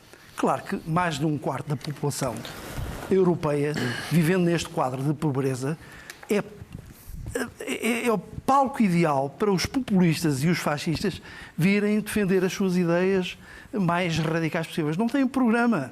O único programa que eles têm é uns continuar na Europa com uma soberania que ninguém entende muito bem qual é. A outra, porque já disse e repito que sem moeda não há países soberanos. Mas considera que o seu programa é radical ou não? Não. Eu considero que o meu programa é o único programa que tem uma visão amontante de o que é que causou a situação na Europa e em Portugal. Quando eu tenho uma situação em Mas que... a verdade é que neste debate eu ainda não vi uma linha de coincidência no seu programa, no seu discurso, com a União Europeia. Nenhuma. Ou com o euro. Não, nós somos pela saída da União Europeia, pelo desmantelamento da União Europeia. Por isso lhe pergunto se considera que o seu discurso é radical ou não. Não, o nosso discurso é realista, ou seja, a União Europeia há de acabar por terminar. São um pouco contraditórios. Não, há de acabar. Por uma razão muito simples. O Império Romano também acabou. Porque a geoestratégia hoje vai determiná-lo. Deixa-me passar a palavra para concluir. Para concluir, a nova Rota da Seda, a nossa vocação atlântica e a nossa relação diplomática com outros países da Europa vão ser determinantes para o futuro de Portugal. Isso eu não tenho dúvidas nenhuma. Nós não somos isolacionistas. Paulo Moraes, a desunião também se deve ao facto daquilo que considera ser o lobby da grande indústria que, e eu vou citá-lo, determina as decisões do Parlamento Europeu. Absolutamente. Aliás, as duas questões que focou, que é os extremismos e a abstenção, são exatamente as razões centrais que levaram à constituição desta candidatura, de nós. Isto porquê? Os extremismos resultam, de facto, da desilusão dos cidadãos europeus. Aqui ao lado, em Espanha, crescem os extremismos à direita e à esquerda. Porquê? Porque caiu um governo por causa de quê? Corrupção. A reconfiguração do espaço político em França foi uma consequência de médio prazo da grande corrupção que houve há uns anos atrás, na Lyonnaise des Eaux, no Crédit Lyonnais, que acabou por falir. Ou seja, todos esses casos de corrupção que tomaram conta do centro do poder, sobretudo nos países do sul da Europa, levaram a que os cidadãos ficassem decepcionados e chegou a uma altura que, além de decepcionados, começaram a ficar fartos de estar sempre a pagar os desmandos, nomeadamente no setor financeiro. Os europeus estão fartos, em particular na Europa do Sul, de andar a pagar impostos para depois uma parte significativa desses impostos, e em Portugal este ano, só à volta disso, são mais de 10% do orçamento é para pagar desmandos desse tipo. Naturalmente as pessoas saturam de pagar e de sustentar tanta corrupção, tanto setor financeiro mal gerido e corrupto. Ora bem, uma das razões que nos fez trazer estas eleições é justamente permitir que em Portugal haja uma alternativa ao centro e que as pessoas decepcionadas com os partidos tradicionais, digamos, daquele bloco central de interesses que agora com a ligação ao Bloco de Esquerda e ao PC se tornou num bloco total de interesses que permitem que continue a haver parcerias. Peço-lhe que conclua, por favor. Portanto, esse bloco total de interesses que submeteu aos interesses económicos e algumas corporações não apresenta hoje uma alternativa. E por isso as pessoas vão tentar votar fora desse. E isso é positivo, isso é muito positivo. E como as alternativas que se perspectivam são um pouco à extrema-esquerda e à extrema-direita, por isso mesmo a candidatura de Nós Cidadãos aparece como sendo uma alternativa ao centro. As duas questões estão ligadas, esta que estávamos a debater e a da abstenção, que já tínhamos começado a debater com o Rui Tavares, e retomamos agora aqui o tema da abstenção e dos meios de campanha que têm ao vosso alcance para colocarem as vossas ideias e as vossas propostas no terreno. André Ventura, o orçamento de campanha da coligação Basta causou alguma surpresa, €500 milhão. É o quarto partido com mais dinheiro, à frente do CDS, por exemplo. De onde é que vem este dinheiro? Olha, vem sobretudo, e é o que nós esperamos, do apoio enorme que temos tido no país inteiro. Já lhe disse isso, já disse isso aqui na SIC. Qualquer evento que neste momento seja marcado, em 2 horas enche completamente. E basta ver o que aconteceu nos últimos fins de semana, e isto é um sinal, para fazer a ligação com isso, da tal ligação à abstenção. Deixe-me só perguntar-lhe se há algum financiamento de movimentos internacionais. Ainda bem que me pergunta isso. Olha, eu acho miserável. Gosto muito dessa observação. Mas ainda bem que me pergunta isso. Eu queria falar isso, portanto, eu esqueci e você é que me recordou. Eu estou aqui para perguntar. Acho miserável as suspeitas que foram lançadas sobre o financiamento do Basta e do Chega, porque nós conhecemos a lei e, portanto, sabemos que o dinheiro estrangeiro não pode entrar em Portugal para o financiamento de partidos. E, portanto, não só... Não há dinheiro de movimentos internacionais. Eu fui contactado pela Embaixada dos Estados Unidos e mantive esse encontro, e foi o que disse. Não houve nenhum financiamento, houve uma tentativa de conhecimento, como, aliás, tem sido feito por muitos movimentos internacionais em relação ao Chega e ao Basta. Sendo que está a explorar este terreno fértil que era referido pelo Paulo Moraes, creio, para captar mais eleitores, este terreno da desilusão? Não é o terreno da desilusão. O terreno da desilusão é que cria novos atores. Não são os atores que vão procurar a desilusão. Eu não ando na rua a dizer assim, você anda desiludido, não anda. Então, olha, aproveita e vota em mim. Eu não ando na rua a fazer isto. Sabe onde é que vem a desilusão? Vem disso que eu lhe disse há pouco. Vem de sentirmos que pagamos para nada. Que estamos a dar o nosso dinheiro para subsídios que não devíamos dar. Há pouco estava-lhe a dizer, olha, dizer as verdades, porque é que é importante? Fala-se de extrema-direita. Isto não é extremismo. A Venezuela come-se 3 vezes ao dia, diz o líder do Podemos em Espanha. Isto não é grave. Sabe qual é a diferença de dizer a verdade? É as pessoas perceberem que quem está do outro lado acusa à direita e à esquerda, não toca só para um lado. A nossa capacidade é hoje andarmos na rua e dizermos às pessoas que se sentem desiludidas: acredita, isto é diferente. E perguntam-nos, mas vai ser diferente porquê? Porque aquilo que você está a fazer neste momento é estar a trabalhar para outros. Eu sei que a expressão é dura e sei que a expressão é até musculada demais, mas ó Bento, deixe-me dizer isto, eu estou convencido que uma grande maioria de portugueses hoje sente isto. Nós andamos a trabalhar para outros e eu não aceito isso. Obrigado, André Ventura. Francisco Guerreiro, as causas que o PAN defende são tradicionalmente mais próximas do eleitorado mais jovem, digamos assim. Mas a verdade é que, em termos de abstenção, é justamente na faixa entre os 18 e os 24 que ela é maior, aproxima-se dos 80%. A minha questão é se isso não vos penaliza adicionalmente. Não, até porque o que nós temos visto é um crescimento substancial, eleição atrás da eleição do PAN. Portanto, mesmo nas últimas autárquicas tivemos um crescimento substancial. Aliás, eu fui candidato à Câmara Municipal de Cascais e tivemos cerca de 5,6%. Portanto, estamos substancialmente aquém das ditas sondagens. Por isso é que também nunca as comentamos. E nós aqui gostaríamos também de dar o exemplo, ou seja, nós poupamos sempre dinheiro para depois usar nas campanhas. Portanto, nós não pedimos empréstimos, nós não fazemos jogadas de risco. O orçamento do PAN é de 78 mil euros. Para 21 candidatos. Portanto, todos aqui concorremos na mesma perspectiva, que temos uma lista de 21 candidatos. Portanto, os orçamentos são iguais para estes 21 candidatos. E o que nós achamos é que devemos poupar e devemos ser um exemplo de contas certas na nossa casa. E nós poupamos para depois utilizar em cada eleição. A questão é como é que convence as pessoas a irem votar. Sim, mas ia chegar a esse processo. E nesse sentido, nós também gostamos de dizer que mais do que palavras é ação. Por exemplo, uma das ações que nós vamos ter dia 18 vai ser uma recolha nacional pelo país inteiro de lixo. Portanto, nós queremos compensar a nossa pegada carbónica, indo para a rua, convidando as pessoas, independentemente de serem do PAN ou não, e inscreverem-se no site que temos no link que temos no nosso site para juntar-se a uma ação ou criar uma ação de recolha de lixo para compensarmos a nossa pegada carbónica e também das restantes campanhas. Portanto, o que nós achamos é que deve haver uma proximidade da política real, das pessoas reais, das necessidades reais. E dizer aqui também que, obviamente, nós também somos muito fortes nas redes sociais, sempre fomos, e isto também faz com que haja uma proximidade das pessoas, haja uma multidirecionalidade das respostas com as pessoas e com os cidadãos e felizmente conseguimos ter essa dinâmica e dizer também que nós não pagamos nenhum conteúdo na internet, portanto é tudo orgânico. Paulo Moraes, como é que se propõe combater a abstenção? Nós temos uma campanha sóbria que durou um mês, vai durar exatamente um mês, de 26 de abril a 26 de maio. O orçamento é conhecido, são 30 mil euros, chega e sobra para o que pretendemos fazer, porque pretendemos uma campanha de proximidade.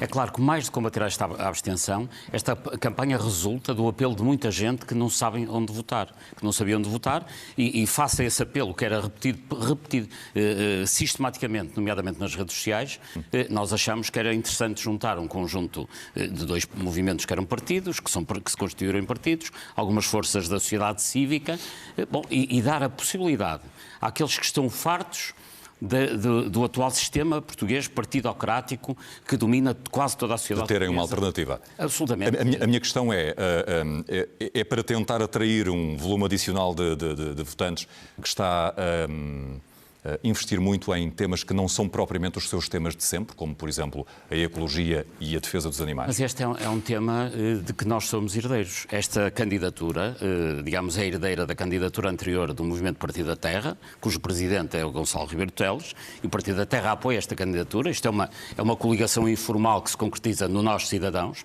Portanto, é um tema tradicional. O número 2 da nossa lista é alguém que tem uma longa tradição no Parlamento Europeu, o deputado Zé Inácio Faria, de tratar justamente questões ambientais interconexos com as questões da saúde. Portanto, o tema do combate à corrupção e da transparência, o tema do ambiente e da ecologia e da saúde, o tema dos direitos humanos é naturalmente o tema central desta candidatura e das pessoas que a personificam. Paulo Santos, o Aliança tem um orçamento de 350 mil euros. Isso obriga-o a ter um resultado proporcionalmente superior a quem tem orçamentos 10 vezes mais baixos? Nós acreditamos que vamos eleger. Nós acreditamos que vamos eleger e vamos eleger. E, portanto, essa é a lógica desse orçamento. Quantos não deputados? Quer sequer dizer 2 deputados. Não quer sequer dizer. E é realista. E vou-te explicar porquê. O Aliança faz uma coisa que mais ninguém aqui faz. é que está no país inteiro, com gente no país inteiro. Estamos em todos os distritos, estamos nas ilhas e temos gente no terreno sempre, permanentemente. Eu próprio comecei há 3 meses a fazer campanha e tenho feito em todo o lado. Isto quer dizer, e há um crescimento enorme, orgânico do partido. O que quer dizer que, de facto, há aqui uma perspectiva. O partido não acaba no dia 26. Nós vamos eleger 2 pessoas, acreditamos nisso, uma de certeza, e depois a vida vai continuar e o partido vai continuar a crescer. Por isso, e isso é que é a grande diferença, é que nós, não sendo um partido tradicional, porque não somos, aliás, somos o segundo partido mais recente que aqui está, e isto é a panela de ferro e a panela de barro. De facto, os partidos novos são a panela de barro, têm muita dificuldade em lutar, mas um partido novo que é capaz, em tão pouco tempo, de se instalar no país inteiro... Espera que seja recompensado por isso também na votação. Vai ser, com certeza, recompensado por isso na votação. Luís Judice, como é que se atrai mais pessoas para a votação no seu partido? E para as eleições em geral, porque é do interesse da democracia que elas sejam tão participadas quanto possível? Fazendo com que elas reconheçam que a única solução, a solução que nós apontamos, operária e a favor dos trabalhadores, é a solução de sair do euro e da União Europeia. E demonstrando que a União Europeia e o euro... A verdade é que até agora essa argumentação tem chamado um número praticamente fixo de eleitores. Porquê é que acha que a partir de agora vai ser diferente? Porque se não prosseguimos neste caminho de denúncia e de aposta nas propostas que fazemos, não estamos a dar nenhum contributo de relevância para o país. A questão é esta. Nós, neste momento, o que temos que propor, até para vencer essa abstenção, que tem uma razão, e a razão é aquela que eu evoquei, é se nós não fizermos algo para alterar uma situação em que perdemos 12% de indústria em relação ao PIB e 13% em relação à agricultura, eu pergunto como é que podemos ter economia que sirva para nos tirar da dívida e do processo em que nós estamos. Ricardo Roja, é para combater a abstenção que está a apostar, sobretudo nas redes sociais, tentando chamar o tal eleitorado que vota menos nas europeias? Antes de mais, relativamente à subvenção partidária, nós somos o único partido que realmente fez alguma coisa diferente. É que, sendo eleito, eu não aceitarei a subvenção partidária. E não aceito, já foi anunciado pelo... Já tem um orçamento de 28 mil euros. Sim, mas já foi anunciado pelo Presidente do Partido que nós não aceitaremos a subvenção partidária porque entendemos que a lei de financiamento partidário está mal feita, está desenquadrada da realidade e que tende a fomentar não a passagem de mensagem política, mas a realização de comícios e de coisas que servem apenas para a clubite e não para passar uma mensagem resposta, por favor. De democracia e de verdadeiro debate. Relativamente à democracia, eu arranquei este debate a falar de voto eletrónico. É inaceitável nos tempos que correm, totalmente anacrónico, que não tenhamos voto eletrónico. É, obviamente, necessário maior transparência. Existe na Europa um registro de lobistas profissionais, mas ele não é obrigatório, é meramente voluntário. Portanto, faça-se um reforço do controle nesse domínio. Fale-se com a juventude quando estamos a discutir matérias como os direitos de autor. Recentemente foi aprovada uma lei muito restritiva, uma diretiva muito restritiva em matéria de direitos de autor, o famoso artigo 11 e artigo 13. Nós não teríamos votado a favor, teríamos permanecido com um sistema que fomenta a liberdade de expressão e a diversidade cultural. Mas a Europa fez ao contrário. Criem-se ou acabem-se com as barreiras que eu mencionei há pouco, no que diz respeito ao reconhecimento de profissões, no que diz respeito ao desmantelamento de barreiras que inviabilizam que hoje uma parte maior do comércio intra-europeu seja realizado no âmbito dos serviços, quando na realidade a grande maioria do valor acrescentado bruto da economia europeia é de serviços. Tudo isso inviabiliza a participação económica, política e social dos jovens e é por isso que nós temos uma grande fatia da população desinteressada e, obviamente, é isso que conduz à abstenção. Nós estamos a tentar fazer diferente e acreditamos que vamos entrar bem neste público. Obrigado, realmente Ricardo é gente que Roja. Estamos mesmo na fase final deste debate. Terminamos esta fase de perguntas e respostas. O que se segue é uma fase em que cada um dos 7 candidatos aqui presentes vai ter 1 minuto para se dirigir a quem nos acompanha em casa. A ordem pela qual vão falar foi sorteada antes do debate, naturalmente, e na presença de representantes de cada uma das candidaturas. O primeiro a usar da palavra é André Ventura, da coligação Basta. Bom, vivemos hoje tempos que são difíceis e também algo perturbantes. A verdade é que hoje há apenas aqui um movimento e uma coligação que defende verdadeiramente mudanças, quer ao nível europeu, quer ao nível nacional. A luta contra a corrupção, a luta contra a impunidade, a valorização de algumas profissões, como os polícias, que têm sido tão maltratados, são apenas aquilo que defendemos e que vão fazer a diferença. Mas também aquela proximidade que nos diz e que ouvimos das pessoas de que não podemos continuar a pagar para quem não quer fazer absolutamente nada. Não podemos continuar a deixar que os nossos recursos, que o nosso tempo, que o nosso trabalho e que o nosso investimento continuem a ser desbaratados por simplesmente quem não quer fazer nada. Uma Europa diferente tem que ser uma Europa que ouve as pessoas. Uma Europa que olha para as suas necessidades, para as suas angústias, mas também para os seus desejos. E isso não é o que tem acontecido até hoje. Falamos de liberalização de drogas, falamos de liberalização de prostituição, falamos de suicídio demográfico e não tocamos naquilo que verdadeiramente importa. É tempo de dizermos basta e somos nós que o vamos fazer. Obrigado, André Ventura. O próximo minuto é de Luís Judice, do PCTP-MRPP. Quer no primeiro debate que a SIC levou a cabo, quer neste, há uma coisa que temos por certo. Todos são de acordo, salvo o PCTP-MRPP, que ou é a Europa e o euro ou é o caos. Não acreditem. A questão é que nós devemos retomar a nossa vocação atlântica, estabelecer relações diplomáticas para além de alguns países da Europa, obviamente, com países da África e da América do Sul e com a Rota da Seda, a nova Rota da Seda protagonizada pela China. O que acontece é que tem que ser feito na base do respeito pela soberania de cada Estado e pelo respeito de um princípio que é da reciprocidade de vantagens para os países que se envolvem nessa relação. O euro e a Europa têm sido um garrote para a economia portuguesa e um país sem moeda não é soberano. Muito obrigado. O minuto final agora de Paulo Moraes, do Nós Cidadãos. Estas eleições têm sido deliberadamente desvalorizadas pelos partidos do sistema que querem que elas passem completamente despercebidas. Por isso temos que combater isso. E, sobretudo, combater votando em partidos novos, partidos diferentes e, naturalmente, de preferência, votando em Nós Cidadãos. É esse o nosso objetivo. Os eurodeputados do Nós Cidadãos assumem o compromisso de, no Parlamento Europeu, pugnar por uma Europa naturalmente mais transparente e mais eficaz no combate à corrupção. Por uma Europa e por um Portugal mais amigos do ambiente, que procurem mais a economia circular, que combatam sistematicamente o desperdício.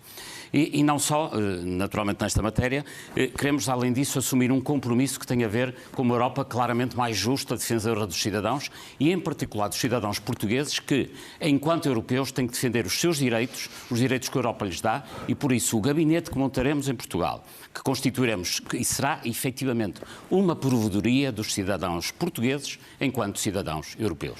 Minuto final agora de Francisco Guerreiro, do PAN. Daqui a 3 semanas, os portugueses e as portuguesas são chamados a participar nas eleições mais relevantes das últimas décadas. Com o crescimento das crises climáticas, o aumento dos gases com efeito estufa, as crises migratórias, o aumento do extremismo, do racismo, da xenofobia, da transfobia e com as desigualdades gritantes dentro do território europeu, nomeadamente em termos económicos, territoriais e sociais, é preciso ter um projeto que inclua políticas integradas. E estas políticas integradas partem de um programa que nós apresentamos com mais de 200 medidas e que reformula a União Europeia. Reformula a União Europeia pondo a prioridade no combate às alterações climáticas, num combate sério aos extremismos e que consiga garantir um futuro sustentável para todos nós. Nós temos cerca de 10 anos para fazer esta transição e nós queremos contar com o vosso apoio já daqui a 3 semanas. Portanto, agradecemos que vocês, acima de tudo, participem porque está o futuro da União Europeia em jogo. Agora o minuto final de Ricardo Arroja, do Iniciativa Liberal. A Iniciativa Liberal é por uma Europa de oportunidades, de transparência, de concorrência. Não somos por uma Europa de subsídio ou dependência. Defendemos mais liberdade, liberdade económica, liberdade política, liberdade social. Menos burocracia, menos Estado, menos impostos. Por uma Europa de segurança e justiça. Por um Parlamento com iniciativa. Nos últimos anos habituámos-nos a ouvir falar da política como um eixo horizontal esquerda-direita. Nós não defendemos isto. Defendemos, sim, que a política deve ser um eixo vertical, em que no topo estão as pessoas. Esta é a nossa proposta política, em Portugal e na Europa. Se pensar bem, verá que é liberal e não sabia. Minuto final agora de Rui Tavares, do Partido Livre. Portugal elege apenas 21 eurodeputados. e, portanto, é preciso escolhê-los muito bem. Os cabeças de lista dos partidos dominantes já estão eles todos eleitos. É ali no 8º, no 9º, no 10º eurodeputado que muitos dos portugueses não conhecem, que por vezes se cometem os erros, como vimos há 5 anos, de haver gente acabada de eleger que 15 dias depois diz que não sabe para que serve o Parlamento Europeu. O LIVRE sabe para que serve o Parlamento Europeu e provou neste debate. A cada problema um quê e um como. Para o combate às alterações climáticas, um novo Pacto Verde de 500 mil milhões de euros do Fundo Europeu de Investimentos para fazer a transição energética, investir em milhões de empregos na economia verde e, por exemplo, isolar e aquecer as casas decentemente em Portugal. Para a fuga aos impostos generalizada, 1 milhão de milhões de euros em toda a União Europeia, uma cooperação reforçada para pôr a Comissão Europeia a cobrar impostos às multinacionais e muitas outras propostas que vos convido a ler em partidolivre.pt nestas eleições no dia 26. A melhor opção mesmo é ser livre. E de acordo com o sorteio realizado antes, o último minuto final é de Paulo Sande, do Partido Aliança. Somos patriotas, somos portugueses e por isso queremos uma Europa melhor. Ser patriota e ser português é também defender uma Europa diferente, uma Europa que tem de mudar e uma nova atitude na Europa. É de facto verdade que os partidos que estão há muitos anos no cerne deste sistema político, no coração do sistema político, torna muito difícil a entrada de partidos novos. É preciso lutar muito, é preciso estar no país todo e é isso que estamos a fazer, que o Partido Aliança faz, é, no fundo, estar junto às pessoas já há muito tempo e vamos continuar. Defendemos, no fundo, uma Europa solidária, a Europa da coesão, a importância da coesão e, naturalmente, uma Europa com muito menos impostos, mas uma Europa que, de facto, se preocupe com as pessoas. Defendemos uma Europa sustentável e defendemos uma Europa subsidiária, que apenas intervenha onde tem de ser para que, de facto, as suas decisões impactem na vida das pessoas. Por isso, por uma nova atitude na Europa, vamos traduzir o europeus para o português. Votem em Aliança do dia 26 de maio. Obrigado, Paulo Sande. O minuto final do cabeça de lista do Partido Aliança. Obrigado a todos. Foi um gosto partilhar esta hora e 25 quase de debate convosco. Muito obrigado. Boa campanha. Obrigado também a quem nos acompanhou em casa. Não percam já a seguir a análise a este debate na SIC Notícias. Obrigado. Boa noite.